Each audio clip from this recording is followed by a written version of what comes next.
Bienvenue dans le Green Letter Club, la chaîne qui décortique les grands sujets écologiques.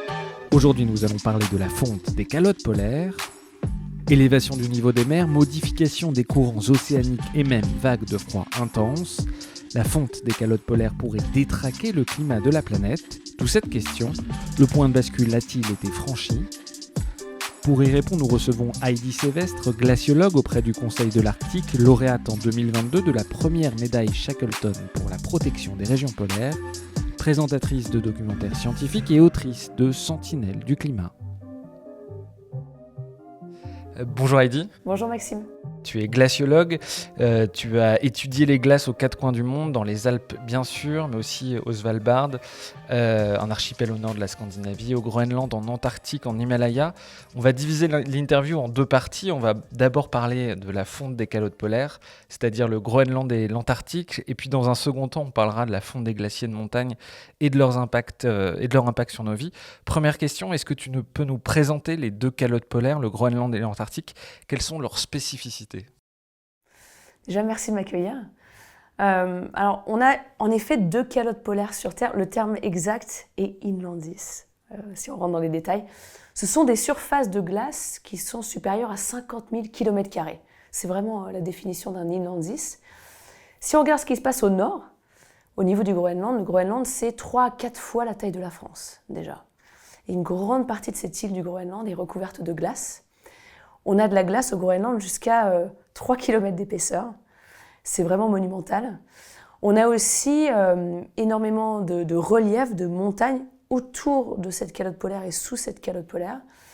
Et ce qui se passe, c'est que la calotte polaire est assez lourde, suffisamment épaisse et lourde pour un peu pousser le centre du Groenland sous le niveau de la mer. Et ça, on va y revenir parce que c'est vachement important au niveau de la topographie sous cette glace. La calotte polaire du Groenland, on sait qu'aujourd'hui, c'est un peu la championne du monde de l'élévation du niveau des mers. C'est la calotte polaire qui contribue le plus à l'élévation du niveau des océans. Si on regarde sa cousine, dans ce qui se passe au sud, au niveau de l'Antarctique, donc autour du pôle sud, l'Antarctique, c'est 23 fois la taille de la France, ce qui est absolument monumental. Là, on a de la glace jusqu'à 4 km d'épaisseur. Alors, l'Antarctique est tellement grand, en fait, qu'on le divise en sous-catégories, en quelque sorte. Souvent, tu le dessines comme ça, tu as l'Antarctique.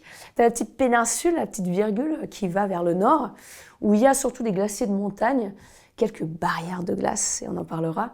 Ensuite, tu as l'Antarctique de l'Ouest, qui réagit très très vite lui aussi au dérèglement climatique, avec quelques glaciers très très sensibles. Et tu as The Mothership, on va dire, vraiment le mammouth de l'Antarctique, qui est l'Antarctique de l'Est, qui est à haute altitude, qui culmine au-dessus des 4000 mètres d'altitude. C'est là où on trouve ces 4 km d'épaisseur de glace. Et l'Antarctique aussi est suffisamment lourd, la calotte polaire est suffisamment lourde pour affaisser certaines parties sous le niveau des océans. Et donc l'Antarctique aussi a un potentiel de contribution à la hausse du niveau des océans monumental. Le Groenland, c'est 6 à 7 mètres. L'Antarctique, c'est 58 mètres d'élévation potentielle du niveau des océans si la glace venait à disparaître dans ces calottes polaires. La barre des 1,5 degrés se rapproche dangereusement. On a reçu Pierre Friedlandstein, qui est le responsable du Global Carbon Budget, et qui nous dit qu'au rythme des émissions actuelles, il reste 9 ans pour atteindre cette barrière des 1,5 degrés. Beaucoup de gens n'y croient plus trop. Du coup, à quel point la barrière des 1,5 degrés est-elle importante pour justement ces calottes polaires ? C'est une question vraiment cruciale pour nous, cette notion des 1,5 degrés. Alors déjà, ce n'est pas un objectif, et ça, pas mal de scientifiques essayent de le répéter, c'est une limite à ne pas dépasser. Donc en fait, on ne veut pas les toucher, ces 1,5 degrés. Idéalement, ce serait 0, l'objectif qu'on devrait avoir. En fait, plus la science progresse, plus on se rend compte que 2 degrés d'augmentation de température pour la cryosphère, donc pour toutes ces zones de neige et de glace sur Terre, c'est vraiment trop haut et que c'est les 1,5 degrés qui sont vraiment notre limite absolue. Donc pourquoi est-ce qu'on parle autant des 1,5 degrés aujourd'hui ? En fait, on se rend compte que pour plusieurs parties de la cryosphère, le permafrost, la banquise, les calottes polaires notamment, que si on franchit ces 1,5 degrés, si on dépasse ce seuil de température, on va déclencher des phénomènes irréversibles. Notamment, on peut regarder ce qui se passe par rapport au Groenland. Donc le Groenland, j'aime bien le représenter un peu comme un ballon de baudruche, là, bien gonflé, qui est très haut en altitude au sommet. Le sommet dépasse les 3000 mètres d'altitude. Et en fait, cette haute altitude protège en quelque sorte la glace, parce qu'il fait froid en fait, tout simplement. Plus tu es haut en altitude, plus ça caille. Et ça, c'est vachement important de garder l'altitude du Groenland. Le souci, c'est qu'aujourd'hui, tu prends ton ballon de baudruche, toute la périphérie du Groenland est en train de fondre très rapidement. C'est des glaciers qui vèlent des icebergs, c'est des glaciers qui fondent, des glaciers qui se désintègrent. Et donc, le ballon de baudruche, petit à petit, est en train de dégonfler, tu vois. Petit à petit, il perd en altitude. Et c'est là où un cercle vicieux se met en place. C'est que plus le Groenland se dégonfle, plus cette glace se retrouve à basse altitude, plus elle est à basse altitude, plus elle va fondre, quoi. Et donc ce cercle vicieux, une fois qu'il est enclenché, il est vraiment inarrêtable. Et on est en train de comprendre que pour le Groenland, ce point de déclenchement vraiment de cette déstabilisation, ce dégonflement en quelque sorte du Groenland, c'est 1,5 degré. Ce qui est étonnant, c'est que ces 1,5 degrés, en fait, on les retrouve dans d'autres éléments de la cryosphère, notamment sur la partie péninsule antarctique, Antarctique de l'Ouest. On se rend compte que là aussi, on a un phénomène très très intéressant qui se passe là-bas, c'est que là-bas, certes il y a de la glace, cette glace elle recouvre une grande partie du continent, mais en plus elle va s'écouler en direction de l'océan. C'est ce qu'on appelle des barrières de glace. C'est un peu dur à imaginer, mais ces barrières de glace, elles sont monumentales. Il y en a qui font la moitié de la taille de la France, que c'est vraiment des grandes surfaces, donc de cette glace continentale qui se met à flotter. Et ces barrières de glace, alors c'est contre-intuitif, mais en fait, quand elles sont là, elles flottent contre l'Antarctique, elles stabilisent le mouvement de la glace en direction de l'océan. Nous, on ne veut pas que la glace elle aille trop vite dans l'océan, parce que plus tu prends de la glace du continent dans l'océan, plus le niveau des mers augmente. Et donc ces barrières de glace, ce sont nos stabilisatrices de l'Antarctique tout entier.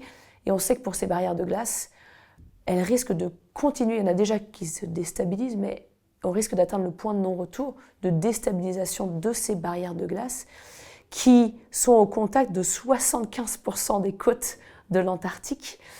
On risque de les perdre si on dépasse les 1,5 degrés et donc d'avoir une augmentation du niveau des mers beaucoup plus importante. Entre 2006 et 2015, le Groenland a perdu 278 milliards de tonnes de glace chaque année. On a du mal à se représenter ce que ça fait. C'est vraiment chaque année des montagnes de glace qui s'effondrent dans la mer. C'est fou, ouais, de voir ce qui se passe au Groenland. J'ai eu la chance d'y être l'été dernier. Et on était au chevet d'un des glaciers qui contribue le plus à la perte de glace du Groenland, dans les top 5. En fait, on a du mal à s'imaginer ce qui se passe là-bas, la taille des icebergs. Tu as des icebergs qui font 1 à 2 km de long au Groenland, qui font pratiquement 800 mètres d'épaisseur.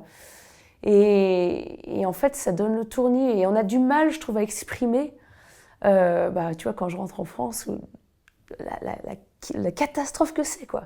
La quantité de glace qui se jette dans l'océan. Et le pire, c'est que cette quantité de glace, elle augmente pratiquement année après année. Et donc, derrière chacun de ces icebergs, derrière chacun de ces glaciers, tu as des vies humaines, en fait. Et c'est vraiment ça qu'il ne faut pas oublier. C'est que certes, là, on parle du Groenland, mais c'est le reste de la planète qui est impacté par ça. Et aujourd'hui, je le dis souvent, mais entre 0 et 10 mètres d'altitude, on a 700 millions de personnes qui habitent sur les littoraux, sur notre planète. Et donc le Groenland, il a assez de glace pour augmenter le niveau des océans de 6 à 7 mètres. Donc c'est vraiment, tout de suite, on tape dans des centaines de millions de personnes qui sont affectées par ça. Et c'est pas facile de parler de ces unités, de ces échelles, de ces régions très lointaines, mais finalement, tout ce qui se passe chez nous va être impacté par ce qui se passe là-bas. Le Groenland, si, admettons, ce point de bascule, ce point de non-retour était atteint, est-ce qu'on sait combien de temps la calotte mettrait à fondre ? Si on dépasse les 1,5 degrés sur Terre, la calotte du Groenland va commencer à se déstabiliser. Donc, c'est là où le cercle vicieux va commencer à se mettre en place. Ça va sûrement prendre des siècles, voire des millénaires, pour cette glace de complètement évacuer l'île du Groenland. Ce qui est très clair, c'est que plus on dépasse ces 1,5 degrés avec une marge généreuse, plus on raccourcit l'échelle de temps qu'il va falloir pour que le Groenland perde sa glace. Et aujourd'hui, il est très clair, et le rapport de synthèse du GIEC le dit, que chaque fraction de degré compte. Aujourd'hui, je veux dire, pour nous, il y a une énorme différence entre 1,5, 1,6, 1,7, 2 degrés, 3 degrés, c'est vraiment monumental. Et juste pour te donner une petite idée, si on dépasse ces 1,5 degrés, qu'on va vers les 2 degrés, et bien 2 degrés, on sait que c'est déjà arrivé dans l'histoire de la Terre, dans les aires géologiques. À 2 degrés, le niveau des océans, il devrait être 6 à 9 mètres plus haut que ce qu'on a aujourd'hui. Si on dépasse les 3 degrés, le niveau des océans, ça c'est déjà arrivé, il était 15 à 20 mètres plus haut que ce qu'on a aujourd'hui. Donc on sait que tout ça, ça s'est déjà passé dans le passé. Donc c'est tout à fait plausible, et alors largement, quand on voit la quantité de gaz à effet de serre que l'on jette dans l'atmosphère, que ça risque de se reproduire. Et la limite absolue, encore une fois, c'est vraiment ces 1,5 degrés. Il y a aussi, dans le dernier rapport de 2019 sur l'océan et la cryosphère du GIEC, qui dit que le rythme de fonte entre, si les dates sont exactes, entre 2006 et 2017 par rapport à 97-2006, c'est le rythme de fonte a doublé. Ça veut dire qu'on assiste aussi à une accélération de cette fonte. Au Groenland, on voit que sur 40 ans, la fonte a été multipliée par 6, quoi. C'est hallucinant de voir la vitesse à laquelle c'est en train de changer. Et tout ça, c'est lié vraiment à l'amplification polaire. On voit que les régions polaires se réchauffent beaucoup plus vite que le reste de la planète. Tu vois, l'Arctique, c'est 3-4 fois plus rapide en termes de changement climatique que le reste de la planète. Et malheureusement, c'est là où tu as toute cette glace qui peut participer à l'élévation du niveau des océans, qui peut déstabiliser le climat de l'hémisphère nord. Donc les choses vont beaucoup plus vite qu'on le pensait. Et ce qui est, alors on l'admet, ce qui n'est pas facile pour nous, c'est que nos meilleurs modèles numériques, CMIP6, c'est vraiment ce qu'on utilise aujourd'hui pour faire des projections à l'avenir. On se rend compte que CMIP6 a vraiment du mal à capturer la rapidité du réchauffement en Arctique. Donc pour l'instant, même si les rapports du GIEC, même si nos études peuvent être inquiétantes, voire terrifiantes, ça reste assez conservateur en fait, ce genre de projection d'élévation du niveau des mers. Quand le GIEC rajoute une petite courbe en pointillé pour le Working Group 1, en disant voilà, ça on n'est pas tout à fait sûr en termes d'élévation du niveau des mers d'ici la fin du siècle, mais on pourrait potentiellement avoir pas juste 1 mètre, mais plusieurs mètres d'élévation du niveau des mers d'ici la fin du siècle, et bien ces petits pointillés-là, c'est lié directement à ces calottes polaires. Donc il y a des phénomènes irréversibles à ces points de non-retour du Groenland et de l'Antarctique. Est-ce que tu peux expliquer pourquoi, je sais que c'est une question qu'on te pose souvent, mais pourquoi la température au niveau des pôles se réchauffe de manière substantiellement plus forte que sur le reste de la planète? Et toi qui as été notamment longtemps au Svalbard, est-ce que tu as vu ces conséquences du réchauffement dans cet archipel au nord de la Norvège? Ouais, l'amplification polaire, c'est vraiment super important. Et une des raisons principales, alors il y a tout un tas de raisons, mais une des raisons principales pour laquelle ça s'accélère beaucoup plus dans les pôles qu'ailleurs, c'est notamment lié à l'albédo. Donc l'albédo, tu sais très bien ce que c'est, mais c'est la quantité, le ratio d'énergie reçue du soleil et d'énergie réfléchie. Et dans les régions polaires, en fait, tu as ces surfaces blanches gigantesques. Tu as la banquise, donc cette croûte de glace sur l'océan glacial arctique et aussi océan austral en Antarctique. Tu as aussi donc, cette glace de mer, tu as ces glaces de terre, le Groenland, les glaciers de montagne, la neige. Toutes ces surfaces blanches, on me l'a décrit un peu comme un bouclier du climat, et c'est pas faux. En fait, elles réfléchissent énormément le rayonnement solaire. Ça permet de garder ces régions très froides. Et le souci, c'est que toutes ces surfaces blanches sont en train de se faire attaquer par l'augmentation des températures de l'air, l'augmentation des températures de l'eau. Et aujourd'hui, on est en train de perdre la cryosphère, donc toute cette glace, cette neige, dans les régions polaires. Donc à la place, tu as quoi ? Et bien plutôt d'avoir des surfaces blanches, en Arctique, tu as un océan très foncé qui, lui, absorbe énormément la chaleur du soleil, emmagasine cette chaleur, et donc catalyse encore plus le réchauffement climatique. Sur Terre, si tu enlèves la neige, tu enlèves la glace, tu as des roches qui sont beaucoup plus foncées, ou de la végétation, et tout ça absorbe aussi le rayonnement solaire de façon très très efficace. Et donc, c'est tout simple, mais le changement de couleur, en fait, de ces régions-là, c'est ce qui fait que le changement climatique il est beaucoup plus rapide. Et au Svalbard, ce qui se passe, mais c'est hallucinant. Mais vraiment, on n'en revient pas. Là, j'ai passé une grande partie de l'hiver sur cet archipel. Donc, on est à 1000 km du pôle Nord à peu près. Ça fait plus de 15 ans que tu y vas pour... Ouais, la première fois, c'était en 2008. Donc, j'ai eu le temps, malheureusement, quoi, de voir ce qui s'y passait. Le Svalbard, en fait, donc, ça fait partie de l'Arctique. C'est dans le haut Arctique norvégien, si on le définit précisément. Et c'est l'endroit qui se réchauffe le plus vite sur Terre aujourd'hui. Donc là, l'amplification, c'est la même chose, hein, ce dont on parlait juste maintenant, mais le réchauffement est 6 à 7 fois plus rapide. C'est hallucinant quand même au Svalbard. T'as des îles... En termes de degrés, ça veut dire quoi par exemple? Ouais, alors je peux te dire, il y a une île au Svalbard, vu que c'est un archipel, qui enregistre 4 degrés d'augmentation de température par décennie en ce moment. Tu te rends compte? Donc pour nous, en termes de... Et ça, c'est des moyennes, ça veut dire qu'en fait, les extrêmes, ça peut être... il fait 10 degrés plus chaud un été que la normale. C'est fou, l'été dernier, alors qu'en été, tu t'attends à avoir des plus 5, entre 0 et plus 5 degrés, il y a eu des 23 degrés au Svalbard pendant plusieurs jours. Imagine que tout est de neige, tout est de glace au Svalbard. On est vraiment dans un paysage dominé par la cryosphère. Le sol est gelé, les montagnes sont gelées, tu as des glaciers partout, tu as de la neige de partout. Et donc, quand tu changes le thermostat aussi rapidement, les conséquences, mais tu les prends en pleine tronche tous les jours. Et là, ce qui s'est passé cet hiver était vraiment intéressant.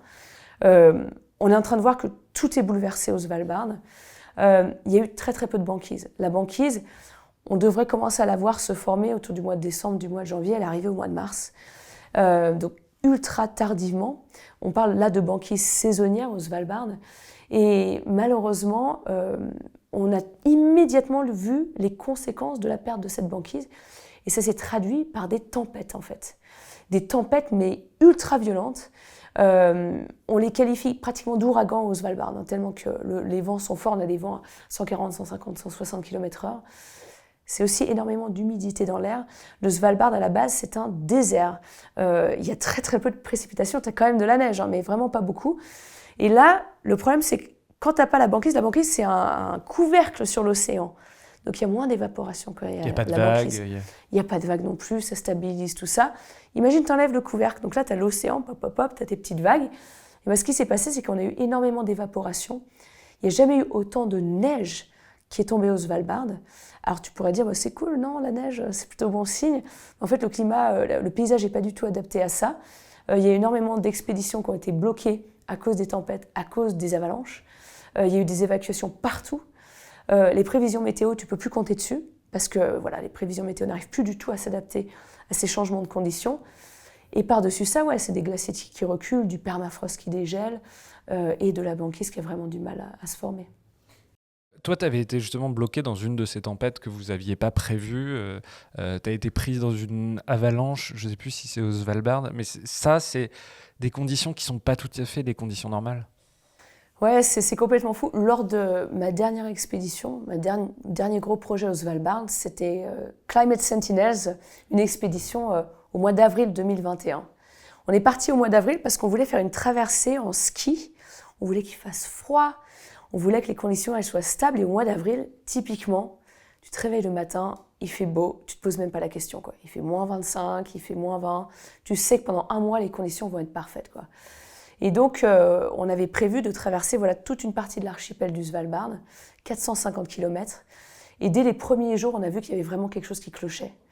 Déjà, je crois que c'était le premier jour, il faisait plus 5 degrés. Et là, on s'est dit, waouh, c'est super compliqué, là, qu'est-ce qui se passe? C'est dingue. Mais on s'est dit que ça n'allait pas durer très longtemps. Et finalement, ce qui s'est passé, c'est que tous les 2 jours, pratiquement, on s'est pris dans la tronche, mais des tempêtes, mais hallucinantes. Et à l'époque, on n'avait jamais vu ça. C'était la première fois en fait qu'on voyait ces tempêtes au mois d'avril au Svalbard. Nous, on avait toute une base arrière qui nous envoyait des prévisions météo tous les jours, 2 fois par jour, pour pas qu'on fasse de bêtises, tu vois, qu'on fasse une route assez safe. Et même nos potes qui sont météorologistes à la base, ou climatologues du Svalbard, qui nous envoyaient des prévisions météo, mais hallucinaient, quoi. Et nous disaient, mais on ne comprend pas ce qui se passe, que vous ayez des vents à 140 km/h au mois d'avril, c'est vraiment du jamais vu. Et les conditions étaient tellement terrifiante, qu'il y a un moment, on a bien compris qu'on ne pouvait plus du tout planter nos tentes, qu'on a dû creuser des trous dans la neige pour s'enterrer en quelque sorte et attendre que la tempête passe, quoi. Et donc on a passé 3 jours dans des trous dans la neige, heureusement, parce que sinon on n'aurait pas tenu. Sinon les tentes se seraient fait arracher, voilà, c'était plié, je ne sais même pas si on aurait Si je serais là pour le raconter, quoi. Et c'était vraiment la première fois que nous, on voyait ça au Svalbard. Et maintenant, on voit que ça revient hiver après hiver. Tu parlais tout à l'heure de l'albédo, c'est une question qui est importante. On a parlé beaucoup de l'élévation du niveau des mers, mais l'albédo, pour l'ensemble du climat de la Terre, c'est un effet qui est très important. La disparition de la banquise, c'est aussi quelque chose de préoccupant à ce titre-là. Vraiment, la banquise, on en a tellement besoin, surtout la banquise arctique dans l'hémisphère nord. On est directement connecté à elle, à sa santé. Tu sais qu'en 40 ans, on a perdu 40% de la surface de la banquise. Donc cette banquise, ouais, elle est en contact avec cet océan qui se réchauffe, cette terre qui se réchauffe aussi. Elle prend vraiment très cher. Cette banquise, en fait, grâce à son effet d'albédo, elle stabilise le climat en grande partie de toute la planète, surtout de l'hémisphère nord. En fait, on se rend compte que la disparition de la banquise aujourd'hui peut engendrer des événements météorologiques extrêmes, même ici en France. Et ça, c'est assez fou. Je trouve pas qu'en France, tu t'imagines, la mousson en Asie est directement connectée à la banquise en Arctique. Et ça, c'est tout simplement lié au fait que si on garde un Arctique froid, et en grande partie c'est grâce à la banquise, eh ben on a des vents en fait qui tournent autour de l'Arctique, ce qu'on appelle les polar jet streams. Ces vents, quand l'Arctique il est froid, ces vents, t'imagines un ruban là bien tendu autour de l'Arctique qui fonctionne à fond.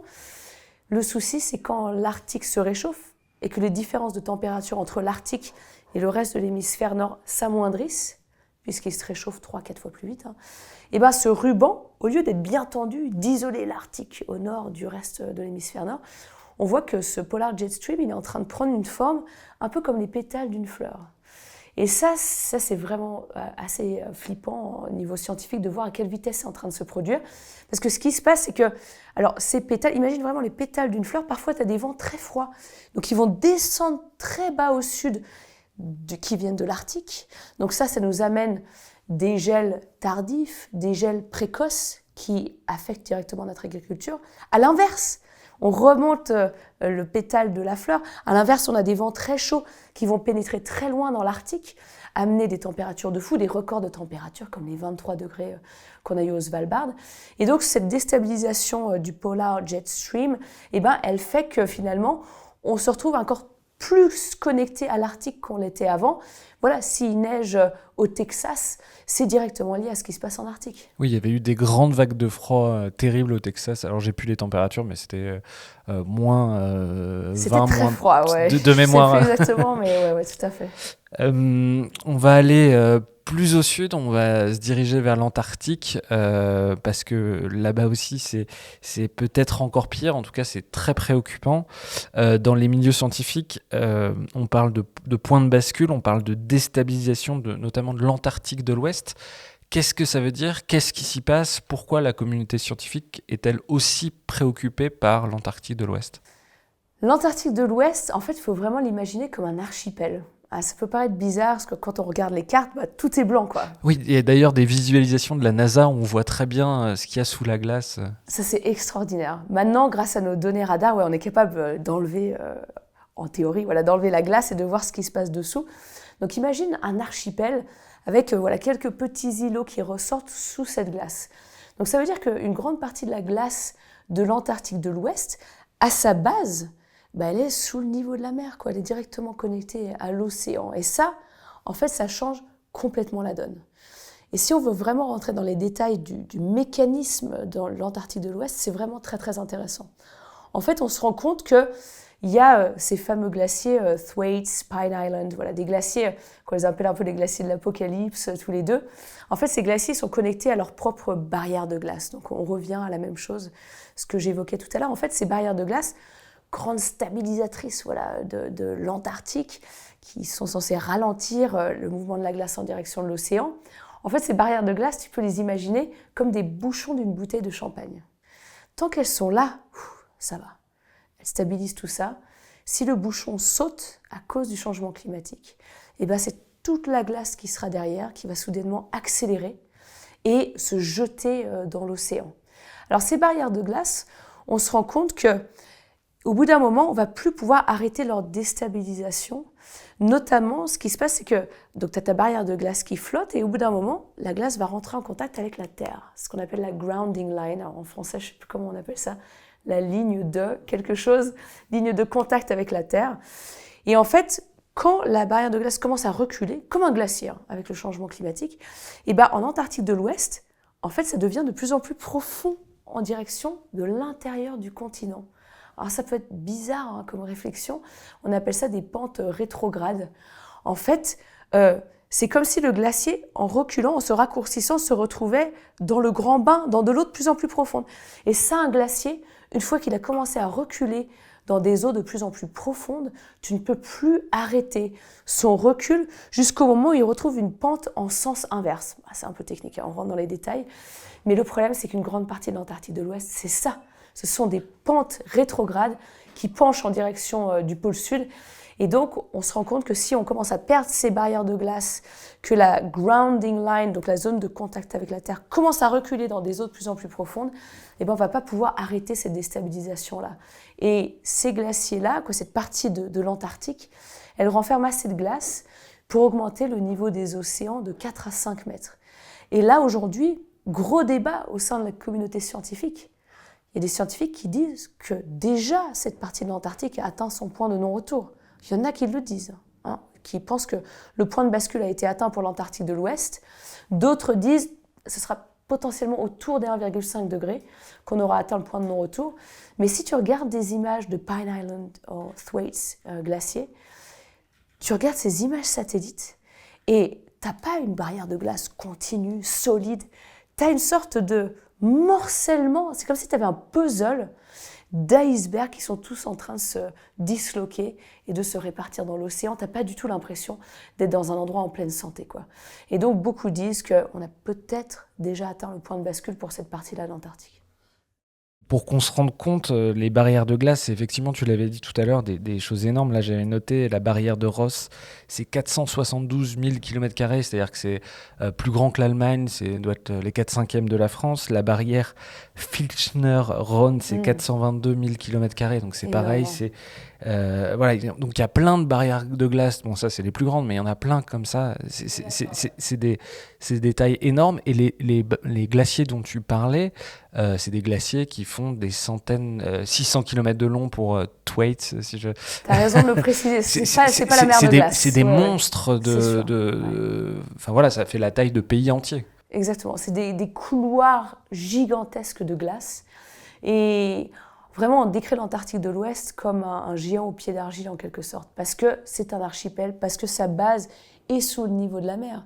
Et on se rend compte aujourd'hui, alors pour parler de ce qui vraiment accélère la fonte de l'Antarctique de l'Ouest, on se rend compte qu'il y a vraiment des impulsions d'eau chaude en fait, qui arrivent à grignoter ces barrières de glace par dessous. Parfois, ces barrières de glace, là j'ai un pote qui m'a envoyé ce chiffre-là l'autre jour, peuvent perdre 50 cm à 1 mètre par jour. Lorsqu'il y a ces sortes de canicules sous-marines, tu vois. Et donc, ces barrières de glace s'amoindrissent. Au bout d'un moment, elles n'arrivent plus du tout à tenir le choc. Le glacier commence à reculer et puis la déstabilisation est enclenchée.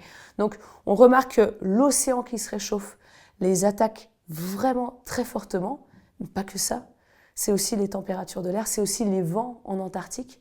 Ce que l'on remarque maintenant, c'est qu'on peut avoir un peu, comme chez nous, parfois des rivières atmosphériques, des incursions d'air chaud humide en Antarctique aussi. On a une station météo, nous, qui est sur la barrière du Larsen C, donc sur la péninsule antarctique. On a mesuré des fois des 14 degrés en plein hiver en Antarctique, sur la barrière de glace du Larsen C.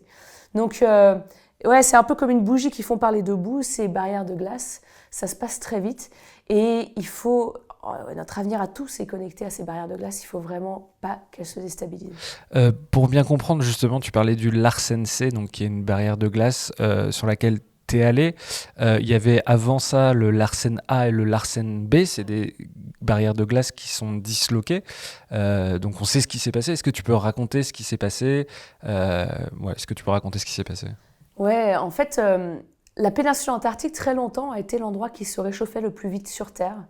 On définit un peu comme les tropiques de l'Antarctique. Moi, je ne fais pas méga chaud. Oui, parce qu'il y a un bout de la pointe qui sort du cercle polaire. C'est ça, qui va en direction de l'Amérique du Sud, donc forcément il fait un petit peu plus chaud, voilà, en péninsule antarctique. C'est vraiment un endroit qui est parcouru par les vents, hein, les 40e rugissants, 50e hurlants. Voilà, il y a beaucoup de circulation atmosphérique là-bas. Et ce qu'on remarque, c'est que vu que c'est l'endroit le plus chaud de l'Antarctique, c'est un peu les canary in the coal mine. C'est là où on commence à voir les signes précurseurs de ce qui risque d'arriver pour le reste du continent. Donc c'est pas mal, ça fait une sorte de système d'alerte en quelque sorte. Et donc le long de cette péninsule, donc imagine, c'est la chaîne des montagnes transantarctiques, c'est un peu les Alpes avec beaucoup plus de glace, c'est extraordinaire comme paysage.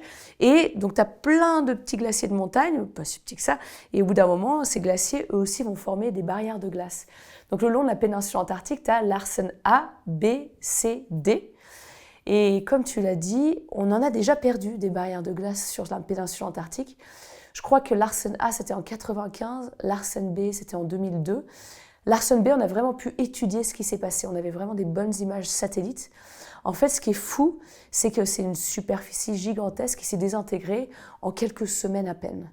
Et on a en fait compris ce qui s'était passé parce que avant que cette barrière de glace, donc imagine, je ne sais pas quelle taille elle faisait, un quart de la France, la moitié de la France, qui d'un coup disparaît dans l'océan en quelques semaines, on a remarqué que juste avant la déstabilisation, le Larsen B était couvert de lacs, mais couvert de lacs.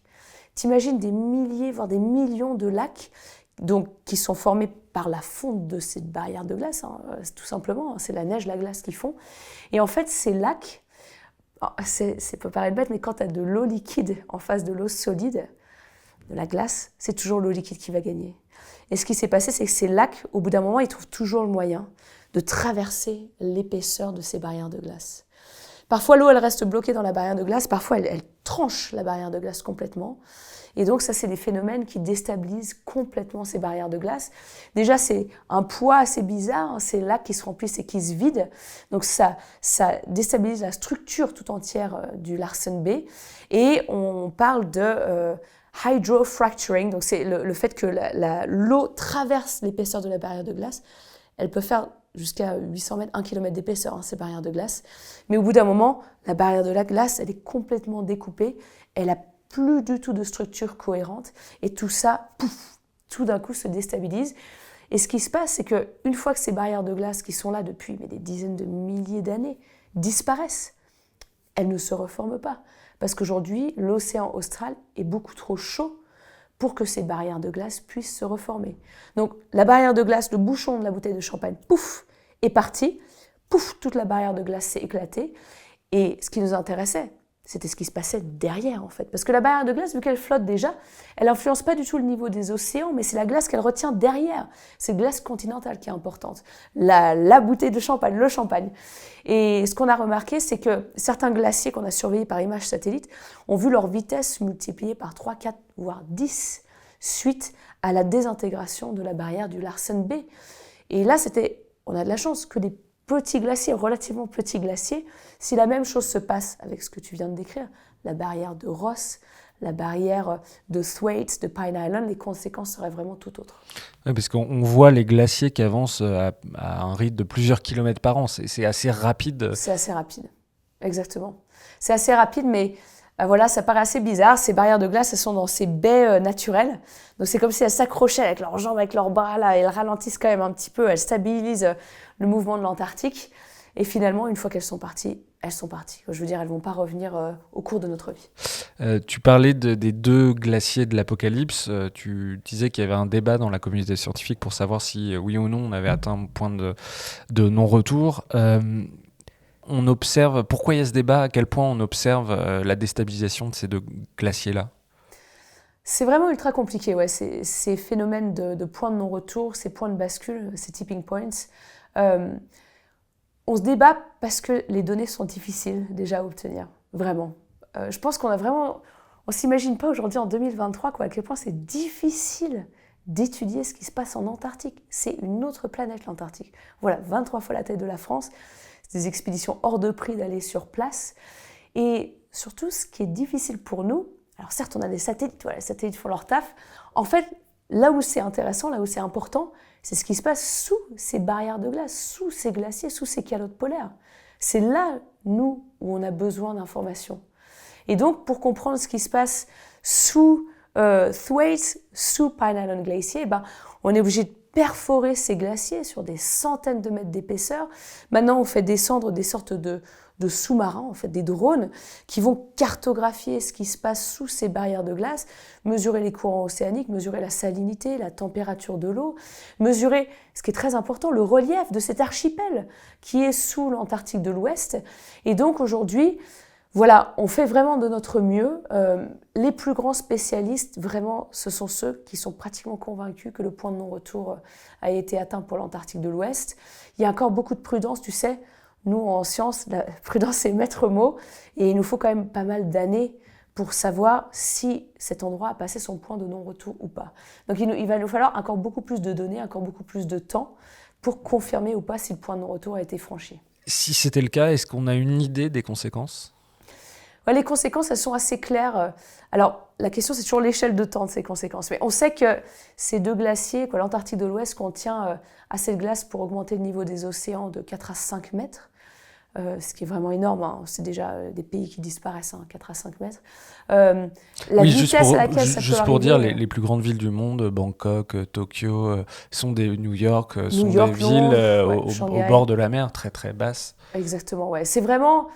Ouais, les littoraux, c'est le cœur économique de notre planète, quoi. C'est les mégalopoles, c'est les ports, la global supply chain, voilà, tout est connecté aux littoraux, ça c'est sûr. C'est là où on a les populations en forte croissance aussi. Et donc voilà, l'Antarctique de l'Ouest, 4 à 5 mètres.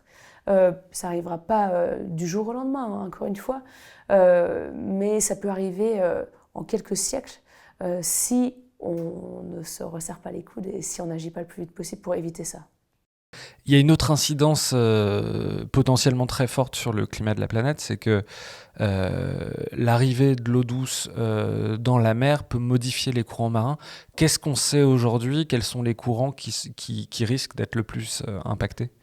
Ouais, là, il y a une étude qui vient de sortir là-dessus, et franchement, c'est la première fois, je crois, que je vois des scientifiques vraiment être aussi alarmants, quoi. À la suite de leur publication. En fait, c'était une étude qui regardait justement les courants autour de l'Antarctique. Il faut savoir que les régions polaires, ce sont les meilleures pompes de notre circulation océanique. Imagine la circulation océanique un peu comme un tapis roulant, sous la circulation océanique profonde, je veux dire. Celle de surface, c'est plus les vents, les températures, les choses comme ça. Circulation océanique profonde, celle qui régit notre climat ici en France, le Gulf Stream qui nous amène de l'eau chaude depuis le golfe du Mexique. Tout ça, tout est connecté et ça passe autour de l'Antarctique. Donc ça, c'est vachement intéressant. Et pour que ça fonctionne bien, ces pompes naturelles, il faut deux choses principales. Il faut qu'il y ait des écarts de température au niveau des océans. Donc il faut que l'océan austral, celui qui est autour de l'Antarctique, soit froid. Il faut que le reste des océans soit chaud. Bon, c'est le cas, pas de souci. Il faut qu'il y ait des écarts de salinité. C'est très très important. Et les océans polaires ont tendance à être assez salés. Et ça, c'est dû, alors je vais rentrer dans les détails très rapidement, c'est dû à la formation de la banquise. En fait, la banquise qui est de l'eau salée. Voilà, c'est de l'eau salée qui se met à geler, et en gelant, le sel est rejeté en fait. Donc le sel, pouf, se retrouve dans l'eau. Et quand tu rajoutes du sel dans ton eau devient plus dense, plus lourde, pouf, et elle tombe au fond. C'est aussi le cas de l'eau froide. Quand tu as des eaux chaudes qui viennent de l'équateur, qui tout d'un coup arrivent en Antarctique, elles doivent se dire « Ah, qu'est-ce qui se passe ?»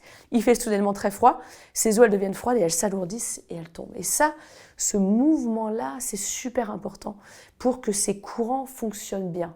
Fonctionnent comme nous, on s'y est adapté finalement. Et aujourd'hui, on se rend compte que malheureusement, les deux éléments, les deux ingrédients de cette pompe, les écarts de température, les écarts de salinité, s'amoindrissent, se ramollissent. Déjà, autant l'Antarctique que l'Arctique se réchauffent, les eaux se réchauffent très vite, donc ça marche moins bien. Et malheureusement, l'Antarctique, comme l'Arctique, reçoit énormément d'eau douce qui vient directement de la fonte de la glace. Et donc forcément, ça te dissout cette salinité-là. On a beaucoup plus d'eau fraîche, d'eau douce, et la pompe fonctionne beaucoup moins bien. Et ça, mais c'est des phénomènes ultra difficiles à étudier. C'est très difficile de mesurer le débit, la force de ces courants océaniques. Il y a encore beaucoup de débats au sein de la communauté scientifique. Le Gulf Stream, est-ce qu'il ralentit ou pas ? En théorie, Si ces pompes reçoivent des températures plus chaudes dans les régions polaires et plus d'eau douce, ça devrait vraiment se ramollir. Et les dernières publications montrent qu'en Antarctique, les nouvelles sont bien plus mauvaises qu'on le pensait. On risque d'avoir peut-être, ils parlent de collapse de la circulation autour de l'Antarctique, d'une partie de la circulation autour de l'Antarctique, à cause de l'eau douce qui vient de la fonte de la calotte polaire. Donc c'est vraiment coincer une partie du mécanisme qui fait fonctionner ce ruban extraordinaire qui est les courants océaniques. Et là, on sort de ta spécialité, mais est-ce qu'on imagine les conséquences pour le climat de la planète si jamais ces courants venaient à ralentir de manière substantielle ou voire s'arrêter ? Écoute, en France, on évoque souvent le fait que si le Gulf Stream se ralentit ou s'arrête, ou s'inverse, parce que ça peut aussi s'inverser, en Europe du Nord, en fait, il ferait beaucoup plus froid. On serait en fait en proie à des conditions qui viendraient de beaucoup plus au nord. Il suffit de regarder l'équivalence France-Canada. Hein. Le Canada n'a pas le Gulf Stream, donc chez nous il fait plutôt chaud. Au Canada il fait beaucoup plus froid. Et donc il faudrait s'attendre à ne pas recevoir ces eaux chaudes du golfe du Mexique en France et avoir des conditions beaucoup plus fraîches, beaucoup plus froides. Alors pour l'instant, le réchauffement climatique gagne largement le pas là-dessus, il n'y a pas de doute. Mais il faut quand même garder un œil sur ce qui se passe au niveau du Gulf Stream, qui est directement connecté à l'Arctique et à l'Antarctique. Ouais. Juste pour les esprits chagrins, on parle aussi de la MOC, c'est-à-dire c'est le terme technique, puisque le Gulf Stream n'est qu'un courant de... Voilà, c'est de la petite précision.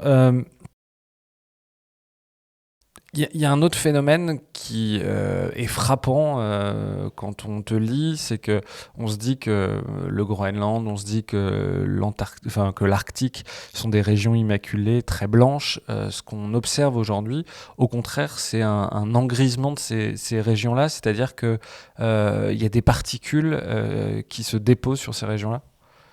Écoute, c'est tout simple, c'est la pollution de l'air, quoi. Ouais, plus on brûle des énergies fossiles, plus on rejette de gaz à effet de serre. Mais il y a un autre ingrédient qui sort de ça, c'est ce qu'on appelle le noir de carbone.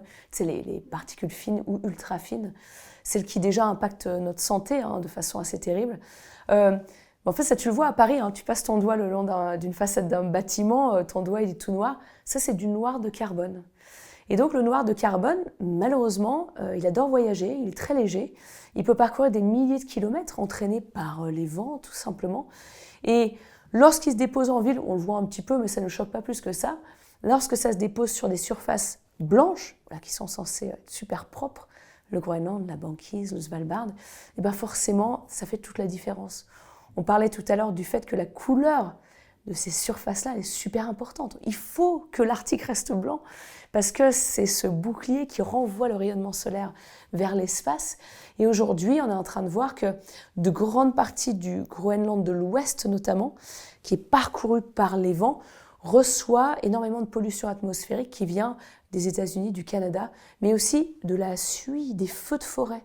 Les feux de forêt de Californie, on arrive à les retracer jusque dans les dépôts noirs qui se retrouvent sur la neige et la glace au Groenland.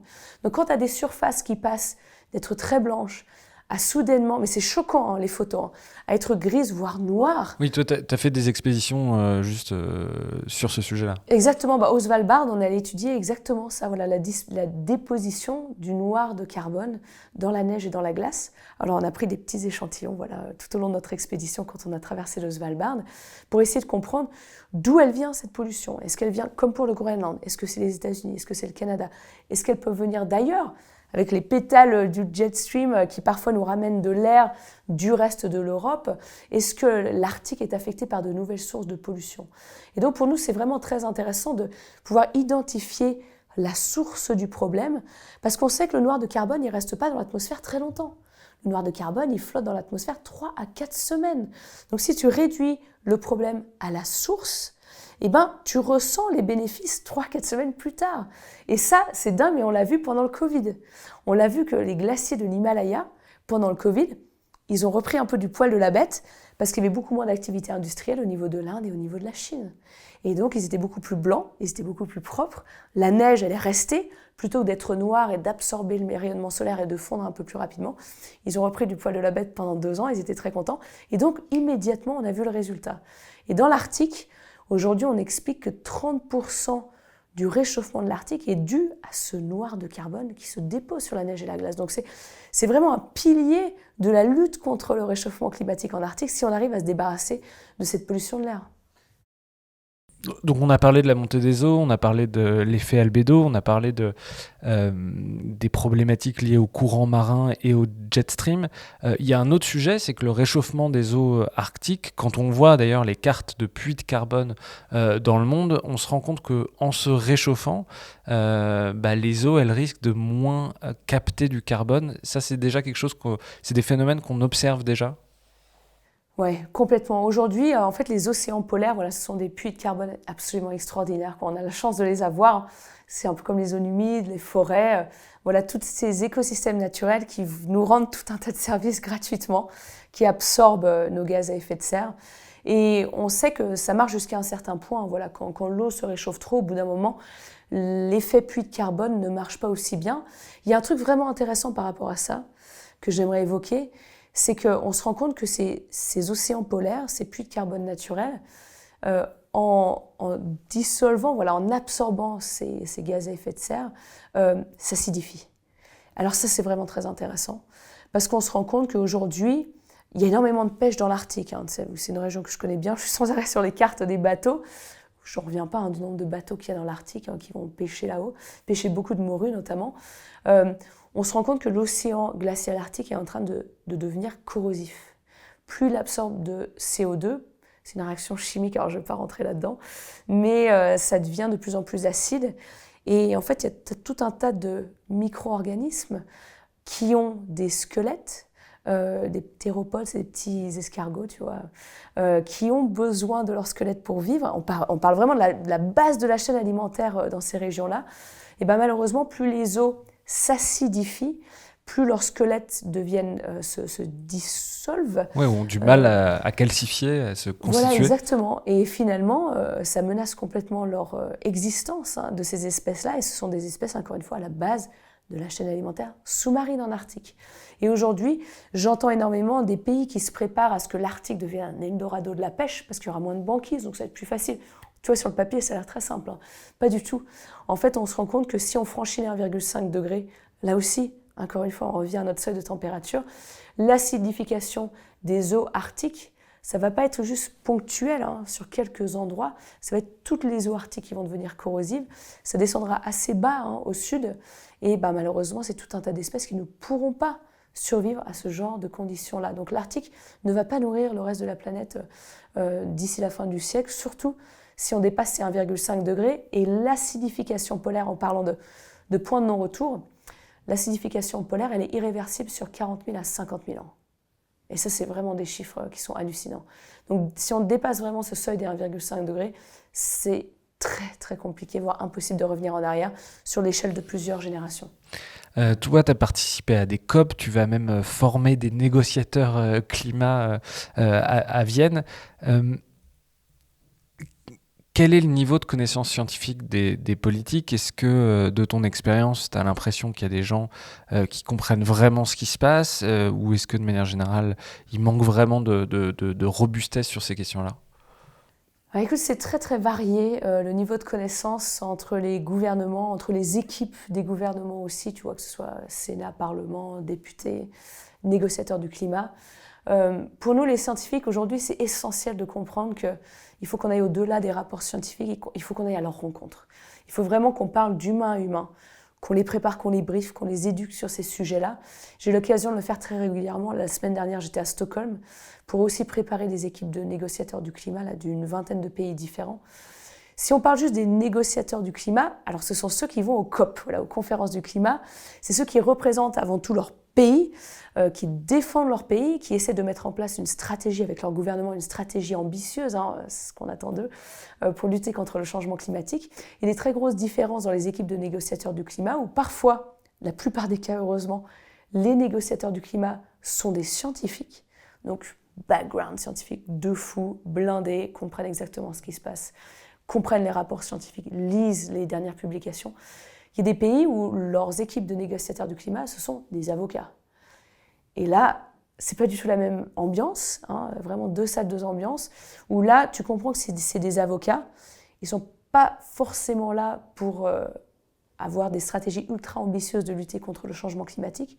Là, on est plus dans l'étude des textes, essayer peut-être, c'est mon interprétation, de diluer certains messages forts, certains messages scientifiques.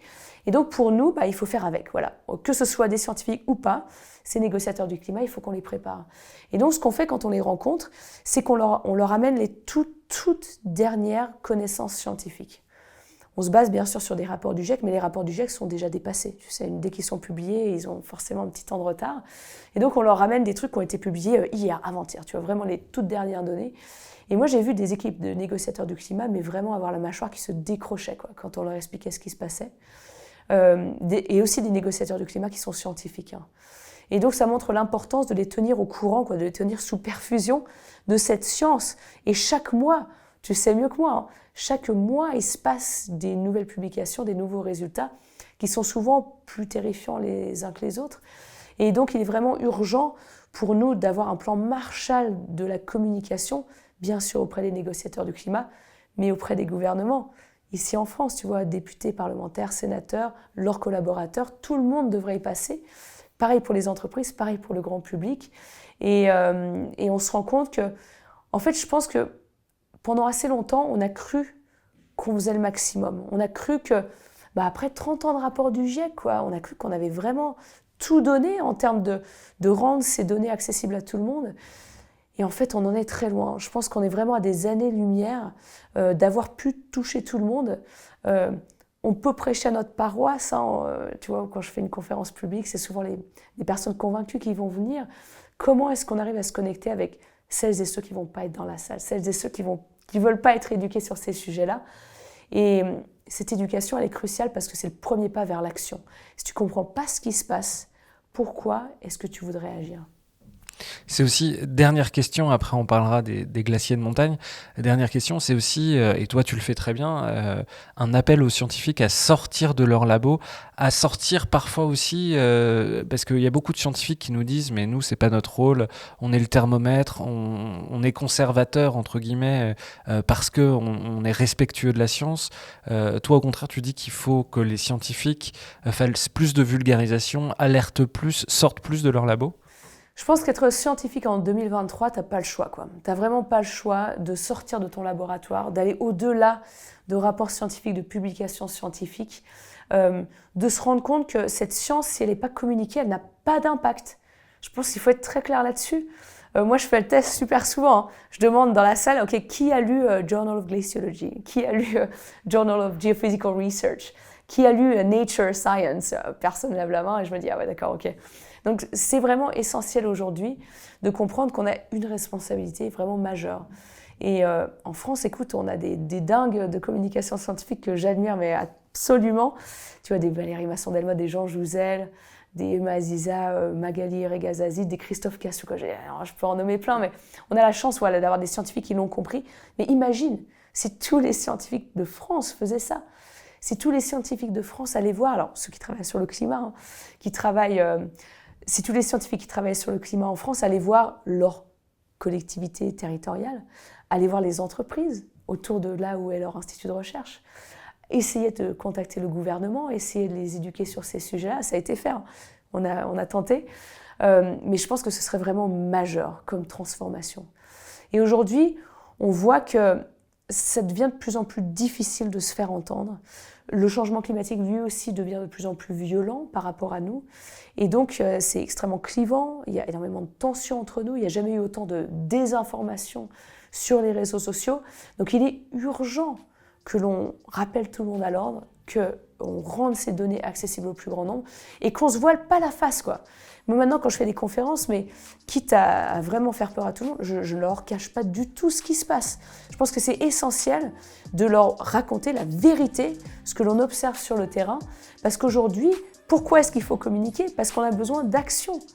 La seule et bonne raison pour laquelle il faut qu'on rende cette science accessible, c'est parce qu'on veut que les gens se concentrent sur des solutions, réagissent, et que, qu'on le veuille ou non, tout le monde va être touché par ça. Et on a besoin de tout le monde pour travailler sur ces solutions. Donc pour moi, l'éducation et le rôle du scientifique, elle est vraiment majeure. Et La plupart d'entre nous, on n'a jamais été entraînés pour communiquer, mais il faut le faire. Il faut prendre les devants, c'est à nous. C'est nous qui avons les pieds sur les glaciers, c'est à nous de raconter notre vécu et de partager cette science. Heidi Sévestre, un grand merci d'être venue dans le Greenletter Club. Merci Maxime. Et à bientôt. À bientôt.